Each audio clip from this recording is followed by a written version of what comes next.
बचौल जी ने किस बात का जो है सो गंदगी फैलाए हैं, मिथिला राज्य को लेकर के क्या अनर्गल बयान दिए हैं। शायद मैं वो बात आपको फिर दोबारा रिपीट नहीं करना चाहूंगी। एम्स के जगह पे जाइए, आपको वो ना तो खुट्टा मिलेगा ना वहां पे एक कुकुर मिलेगा, कोई नहीं मिलेगा। हो गया, सभा खत्म, एम्स खत्म। सबसे पहली बात ये कि उन्हें इस बातों के लिए उनको माफी मांगना होगा 72 घंटा के अंदर, नहीं तो उनका परिणाम, उनको खमियाजा इसका भुगतना पड़ेगा। कोई पुनः ये सवाल न कर दे कि एम्स कहाँ है, इसीलिए वहां पे बड़ा सा बोर्ड टांग दिया गया कि कार्य प्रगति पे है। तो भाजपा को सोचना होगा न कि उनके तथाकथित विधायक जी इस तरह से बयान कैसे दे रहे हैं।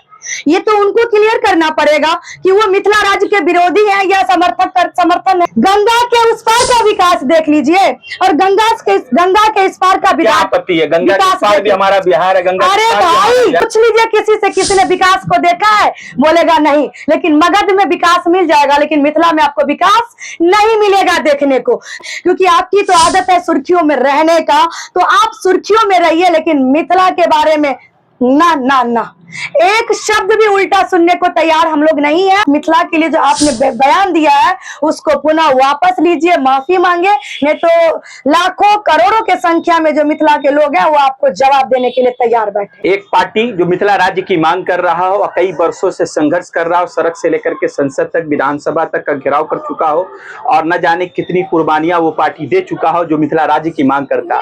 वहीं भाजपा के एक विधायक हैं और काफी नामचीन विधायक हैं बचौल जी, इन दिनों कहते हैं कि जो मिथिला राज्य के, एक पत्रकार वहां से उनसे निजी सवाल में जाकर के सवाल करता है, पूछता है कि जो लोग मिथिला राज्य की मांग करते हैं क्या उनकी मांग जायज है, आप उनके साथ हैं? तब वो जवाब देते हैं उस पत्रकार से बात करते करते कि जो लोग मिथिला राज्य की मांग करते हैं असल में मुस्लिम राज्य की मांग करते हैं। इसी बात को लेकर के आप जो है सियासत मच गई है और सोशल एक्टिविस्ट है हमारे साथ प्रियंका झा जी, जो इन दिनों हर बात पर अपनी मुखरता से रखते हैं और जो बात इनको अच्छी नहीं लगती, जो लगता है कि समाज से खिलाफ बात है, उस पर अपनी बात पर चोट मारती हैं।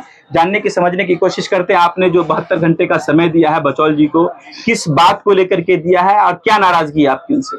देखिए, सोशल मीडिया के माध्यम से आप लोग भी जान ही रहे होंगे कि आखिर बचौल जी ने किस बात का जो है सो गंदगी फैलाए हैं, मिथिला राज्य को लेकर के क्या अनर्गल बयान दिए हैं। शायद मैं वो बात आपको फिर दोबारा रिपीट नहीं करना चाहूंगी, क्योंकि कहीं ना कहीं ये हमारी मातृशक्ति पे चोट होगी, हमारी मातृशक्ति का हनन होगी।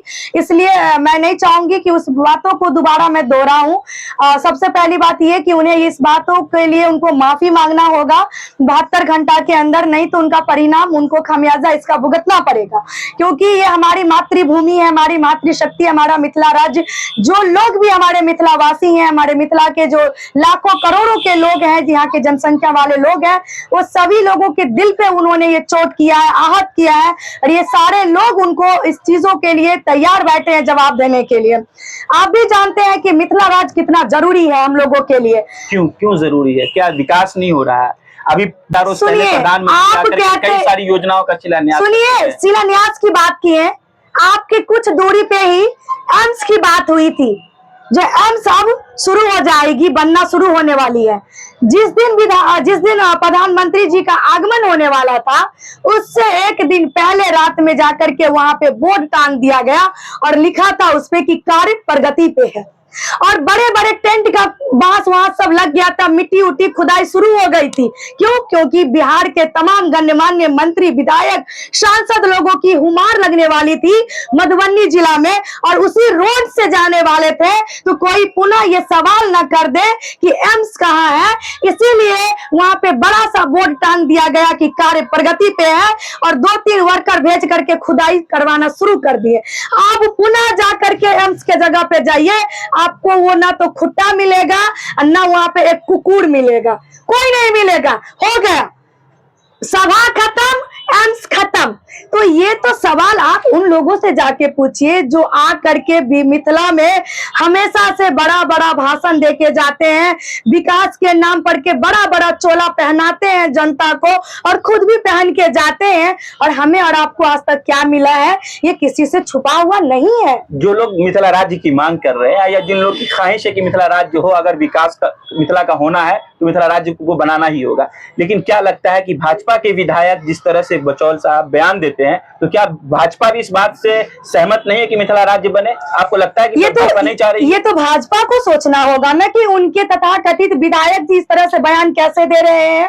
ये तो उनको क्लियर करना पड़ेगा कि वो मिथिला राज्य के विरोधी हैं या समर्थन है उनका, क्योंकि उनके एक विधायक मिथिला राज्य को मुस्लिम राज्य से जोड़ते हैं और एक तरफ बीजेपी जो है सो दिखाते हैं कि नहीं हम आप लोग के साथ हैं। तो ये तो उन लोगों को बताना पड़ेगा ना, जब सबसे ज्यादा मिथिला से विधायक सांसद जीत के जाते हैं 10 में 9 लेकिन आप हमें बताइए कि मगध से मिथिला में कितना विकास हुआ है? मगध की अपेक्षा आपके मिथिला में कितना विकास हुआ है? हमको गिनवा दीजिए। गंगा के उस पार का विकास देख लीजिए और गंगा के इस पार का क्या आपत्ति है? गंगा के पार भी हमारा बिहार है, गंगा अरे भाई आपको क्या आपत्ति है?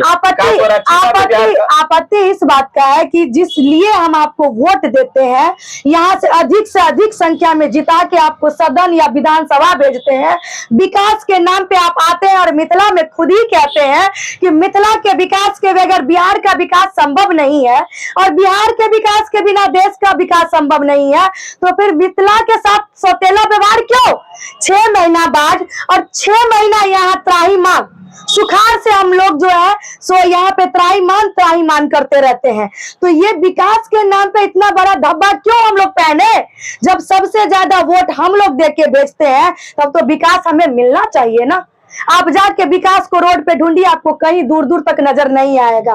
पूछ लीजिए किसी से, किसी ने विकास को देखा है? बोलेगा नहीं। लेकिन मगध में विकास मिल जाएगा, लेकिन मिथिला में आपको विकास नहीं मिलेगा देखने को। तो ये दुर्भाग्य है, हमेशा से मिथिला के साथ सौतेला व्यवहार हुआ है, इसे आपको स्वीकार करना पड़ेगा। यहाँ के लोगों को बाहर पलायन करना पड़ रहा है और ये अब इन लोगों को समझना पड़ेगा, मिथिला राज्य बने तभी हम लोगों का गुंजाइश है, अन्यथा हम लोग इसी तरह से विकासहीन रहेंगे। आखिरी सवाल, भाजपा के जो विधायक बचौल का बयान है उस पे आपकी प्रतिक्रिया जो आई है कि 72 घंटे का टाइम है, और जो लोग मिथिला राज्य की मांग कर रहे हैं, जिन लोगों की उम्मीद है, क्या मैसेज देना चाहते हैं विधायक जी को? क्या करना चाहिए विधायक जी को आगे 72 घंटे? मैं बस उनसे आग्रह करती हूँ, फिर आग्रह करती हूँ कि आप एक क्षेत्र के जनप्रतिनिधि हैं, आपको इस तरह का बयान नहीं देना चाहिए था। मैं मानती हूँ कि आप जब आपके सामने माइक आता है तो आप नर्वस हो जाते हैं कि आपको क्या बयान देना है, क्योंकि आपकी तो आदत है सुर्खियों में रहने का। तो आप सुर्खियों में रहिए, लेकिन मिथिला के बारे में ना एक शब्द भी उल्टा सुनने को तैयार हम लोग नहीं है। आपको माफी मांगना पड़ेगा, अन्यथा परिणाम आपको इसका भुगतना पड़ेगा ही पड़ेगा। भाजपा के विधायक हैं और बिस्फी से हैं वो बचौल जी, इन दिनों एक बयान देकर काफी चर्चा में, उसके बाद उस बयान पर अपनी प्रतिक्रिया दे रही थी सोशल एक्टिविस्ट है प्रियंका झा जी। हम दोनों के बीच जो बातें हुई हैं और बचौल के बयान से आप कितना सहमत है, आप अपनी प्रतिक्रिया कमेंट बॉक्स में साझा कर सकते हैं। उनको जाके बोलिए कि अपने क्षेत्र का पहले विकास कर ले, अपने क्षेत्र का जहाँ पे विकास नहीं किए वो जाके ग्राउंड रिपोर्टिंग कीजिए। जहाँ पे डिग्री कॉलेज नहीं है, जहाँ के स्वास्थ्य विभाग का स्थिति जाके देखिए ना, आपको रोड अच्छी मिलेगी, वहाँ पे बच्चे लोगों को दूर सफर करना पड़ता है।